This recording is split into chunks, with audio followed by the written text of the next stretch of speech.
I'm going to show you a variation here of the hinge. We're going to do an RDL, or Romanian deadlift, stiff leg deadlift with dumbbells. You could do this with a barbell as well. I mean, I'm a big fan of dumbbells.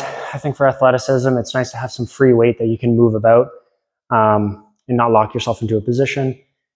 And it also controls how much weight you're lifting. So generally with a barbell, you might be inclined to go a little heavier when maybe you shouldn't. I'm not saying it's bad, but I just think that's the direction most people will go. So I think starting with something like this is more appropriate. We want to always remember, like, why are we doing this exercise? Especially if you're some sort of propulsion athlete, there's running involved in your sport or in your kind of things of daily activity that you do. Hinge is really important. It's a really good posterior chain exercise. So that's low back, hips, or glutes specifically, and hamstrings, and more importantly, how those all work together. And they're very, very important. As Vern Gambetta would say, these are big for a reason. Okay, so for posture, for locomotion, that kind of thing. With this exercise, I think you can manipulate it a little bit to make it feel how you want it to feel. And I think if you go back to the dumbbell swing videos, we talked about cueing and thinking like there's a bingo dabber or some paint on your butt cheeks, and you're trying to hit the wall with it. And then also there's some painter bingo dabbers on the front of your hip, and you're trying to paint the wall in front. So getting that nice horizontal kind of traction there is important. Also, I think slowing this exercise down is really, really important, especially when you're learning it, because then you can hit every rung on the ladder. You can feel that dynamic change in your posture as you go down. Okay, so I'm going to grab something a little heavier here. Okay, standing tall.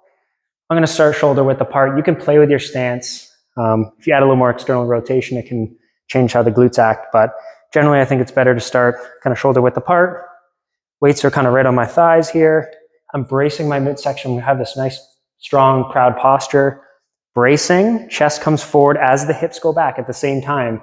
You run into trouble when you do one or the other first or more dominantly. So they're coming down. I feel a stretch on the hamstrings. I could even pause, bring it through, roll the hips. Okay, and don't overemphasize too much, but maybe at the beginning, force that cue. We're just going to go like maybe a set of 5 or 6. Stretch, engage. Did I feel the stretch? Engage the stretch.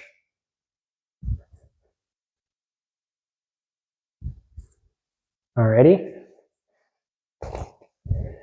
That's our RDL. I'll show you another variation. You can use these interchangeably. You can also use a barbell for this, but I think for teaching, I actually prefer the plate, weighted plate, but it's called a good morning. We'll grab that plate. Okay, so I have a plate. Okay, I'm holding it in front of me. Same kind of thing, bent knees. This is called a good morning. So the hips go back, chest comes forward. Okay, same thing, bring it through. Okay, the weight's a little bit higher over my center. So you have to get the hamstrings involved. Try not to get the back going too much. Alrighty, that's another variation you can use. Both are great. I actually like the good morning because you're getting this nice kind of compact, strong upper back engagement. Get your rhomboids and kind of the rear parts of the upper shoulders involved. Closes that off. But 2 good hinge variations you can start with.